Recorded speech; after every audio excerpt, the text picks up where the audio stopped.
Good morning दोस्तों। NTA NEET का 2026 में जो भी ओबीसी कैटेगरी के स्टूडेंट फॉर्म फिलअप कर रहे हैं और उनके पास सर्टिफिकेट 1 साल पुराना है, तो एनटीए का कानून ये कह रहा है कि हमें जो सर्टिफिकेट चाहिए वो 1 अप्रैल 2025 के बाद का चाहिए। लेकिन बहुत सारे स्टूडेंट ऐसे हैं जो ये कह रहे हैं कि सर अभी तो हमारे पास पिछले साल का है, मैं वही लगा दे रहा हूँ। तो देखिए, ये आप एनटीए के कानून के खिलाफ फॉर्म फिलअप कर रहे हैं। तो सबसे पहले आपको ये जानना है कि हमें नया ही सर्टिफिकेट अप्लाई करना है, ठीक है। दूसरी बात, क्यों अगर हम पुराना लगा रहे हैं तो वैलिड क्यों नहीं? क्योंकि होता क्या है कि ओबीसी का सर्टिफिकेट गूगल के सर्च के अनुसार 1 ईयर की वैलिडिटी होती है।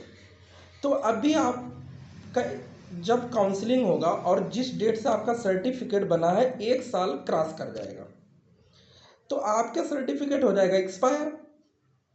तो वह जब वो आप एक्सपायर सर्टिफिकेट लेकर के जाएंगे तो एनटीए के पास काउंसलिंग के टाइम एक ही सवाल होगा कि आपका ये तो सर्टिफिकेट जो है पुराना, अब आप कहेंगे कि सर हम नया बनवा लेंगे, तो कहेंगे जब मौजूदा टाइम जो फॉर्म भर रहे थे मुझे वही डॉक्यूमेंट चाहिए, पहली बात।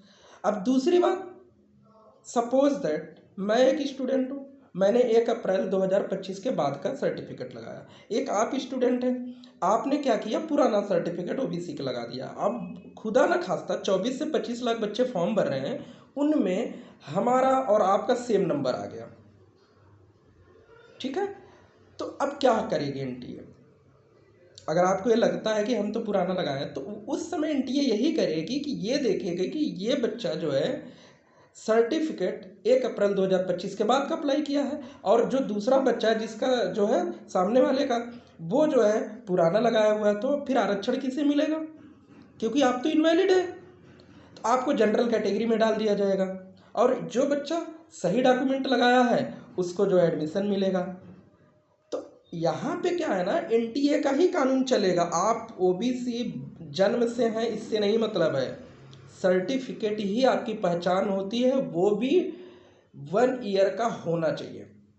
काउंसलिंग के टाइम एक्सपायर नहीं होना चाहिए। जैसे कोई भी टैबलेट एक्सपायर होती है ना, तो डॉक्टर मना करता है ना देने के लिए कि पेशेंट को नहीं देना है, उसी तरीके सर्टिफिकेट भी एनटीए कह रही है हमें एक्सपायरी नहीं चाहिए, ठीक है।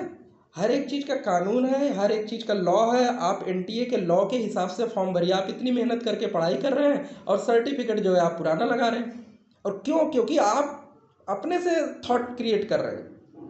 भाई जी, यहाँ पे अपने से थॉट नहीं क्रिएट करना है, यहाँ पे हमें एनटीए भारत सरकार के रूल से चलना है, जो ओबीसी एनसीएल के अंतर्गत आता है, ठीक है। तो आप लोगों के पास अभी भी टाइम है, आप जाइए जो है तुरंत ऑनलाइन अप्लाई करिए और लेखपाल को बोलिए, ये 1 डे में भी सर्टिफिकेट बन जाता है।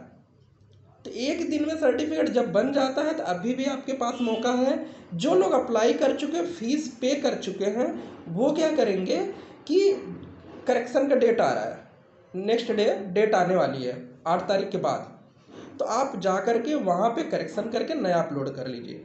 जो नहीं बनवा, जिन्होंने फॉर्म अभी फिलअप करने जा रहे हैं पुराना है, आप एक काम करिए, अप्लाई कर लीजिए, वहाँ से एक रजिस्ट्रेशन नंबर मिलेगा। तो एनटीए एक ऑप्शन देती है कि आपने अप्लाई किया, तो वो वाला ऑप्शन सेलेक्ट करिए फॉर्म में, और जा कर के आप जो है अप्लाई करिए उस वाले जो रजिस्ट्रेशन संख्या मिल रहा है कास्ट सर्टिफिकेट अप्लाई के समय, उससे भी आप फॉर्म को फिलअप कर सकते हैं, ठीक है।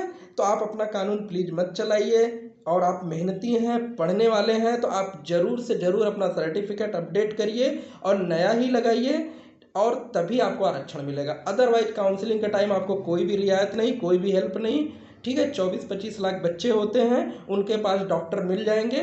तो आप ये गलती मत करिए और जाइए बनवाइए और फिर से अप्लाई करिए। 2 दिन आपके पास है, कोई दिक्कत नहीं, 2 दिन में सब कुछ हो जाएगा अगर आप चाहेंगे। Okay, thank you.